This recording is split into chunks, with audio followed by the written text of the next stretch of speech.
London is doomed, said Dr. Goebbels. And Adolf Hitler's intuitive propaganda experts claimed that in its first few days of attack last June, V1, the flying bomb, the robot bomb, the buzz bomb, had almost entirely removed the city of London from the war-scarred face of the earth. But soon even German propaganda changed its spots. Once again, the great, patient, enduring city of London was suffering. Suffering, but alive. You can sit back in your seat in this theater and see and hear V1, but you cannot imagine how London suffered and worked and fought. Find yourself as V1 might have found you, coming at you from dawn to dusk, from dusk to dawn. Any day, all day, any night, all night, for 80 days and 80 nights. You're an office worker coming home around 6, and this is your house. You're a passenger on a cross-town bus, and this is the end of your last trip. You're a kid at school, and this is your lesson for the day. You're an airman on leave, and this is your welcome mat. You're a diner in a restaurant, and this is where you had your last bite. You're a patient in a hospital, and this is your final treatment.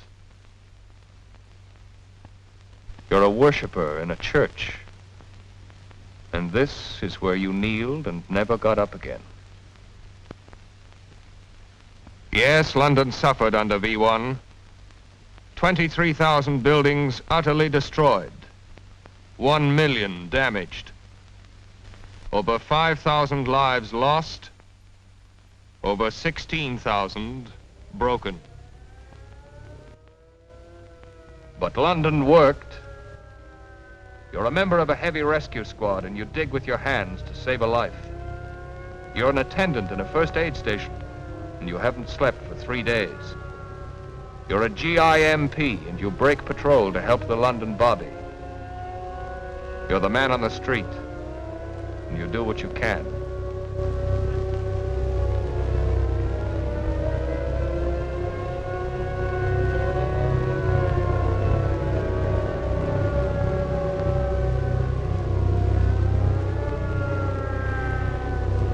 London suffered, and London worked, and London fought.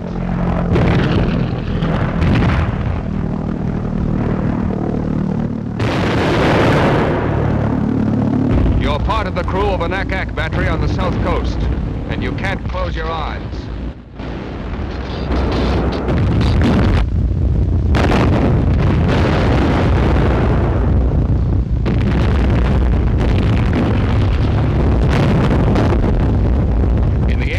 Of the V1 Blitz, you bring down more than 1,500 bombs with Ack-Ack.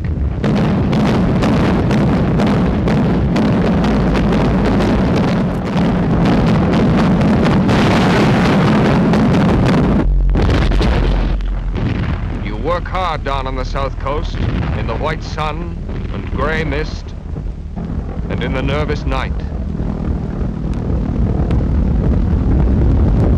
You're a member of a unit in the balloon barrage. In the 80 days, you bring down nearly 300 buzz bombs with only steel cables stretched in the sky. You're the pilot of a Tempest or a Mustang or a new type of Spitfire splitting through space. And you bring down nearly 2,000 pilotless bombers in the 80 days.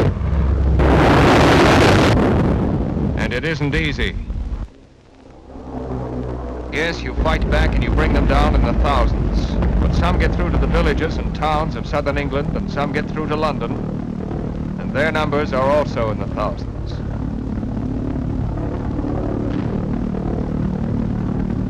They come droning and sputtering and roaring, and you don't know when they'll suddenly stop and drop on you. You're a farm laborer, and it's like sitting in the dentist chair when they come over, only worse. You're a hairdresser in for a swim on Sunday afternoon. And it's like seeing snakes if you don't like snakes, only worse.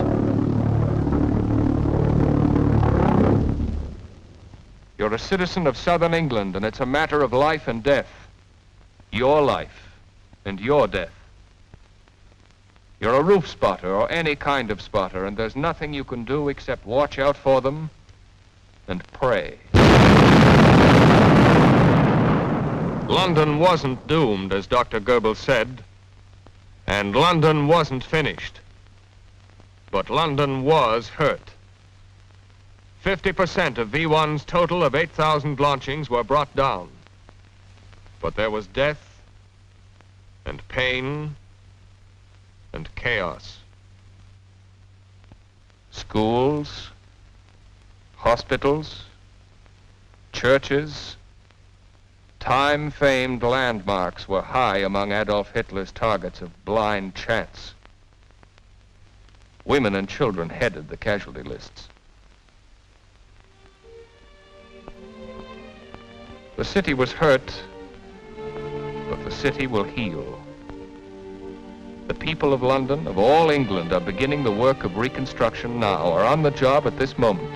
Nearly 100,000 of them.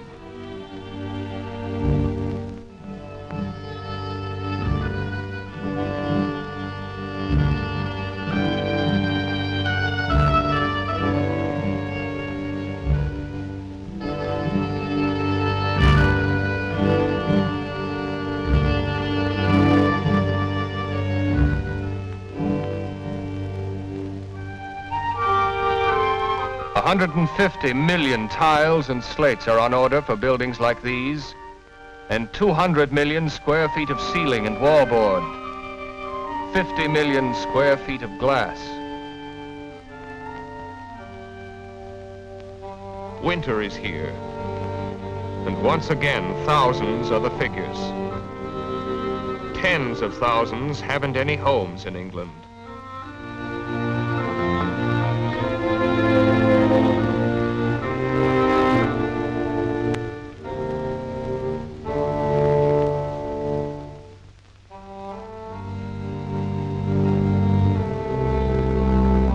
But home is where you hang your heart. And the people of a great city and a great land are at work, patient and enduring, knowing that their sons and their daughters are the future of a noble nation.